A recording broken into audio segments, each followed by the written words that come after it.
What's up, guys? Welcome to my channel. Today we got this Dodge Caravan here, 2005 model, and AC system shut down. Well, it didn't shut down completely, but it's not making as cold as it's supposed to be.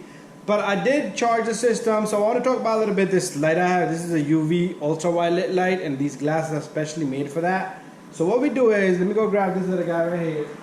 When I charge the system, I put this, mixed it up with oil, and I put this into the AC system, and then we use the UV light to find the leak, okay?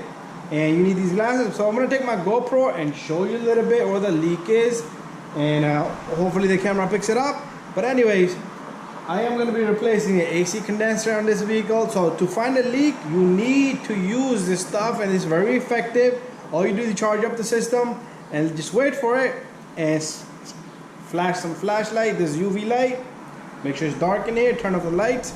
That's what we're gonna do, okay? So let me go, and we're gonna look underneath the car. What we're gonna do is we're gonna turn off our shop lights here, and we're gonna take our this light so we can see a little bit.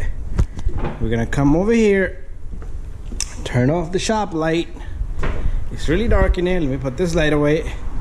So what I'm gonna do is I'm gonna take the glasses here, put the glasses on, and my UV light is running.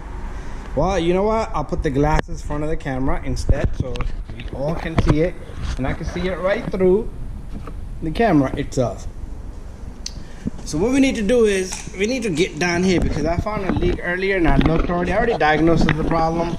So what we're looking at here is, if you flash light down here,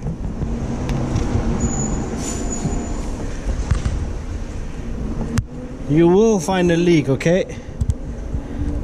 So first let me find where it's at. Okay, so the camera can't see it, but it's right there. That's where it's at, and it's leaking. So we're gonna just change it, because other than that we have no choice. Anyways, to find a leak, you need to shine UV, and you will find something. As you can see a little bit, you see it right there on the AC compressor. You see a change of a color. That's how this UV works right there. Okay, but that's not the leak. That's been there prior to even before we even started anything. Anyways, thank you for watching. So if you need to find leaks, make sure you use this dye here, AC dye.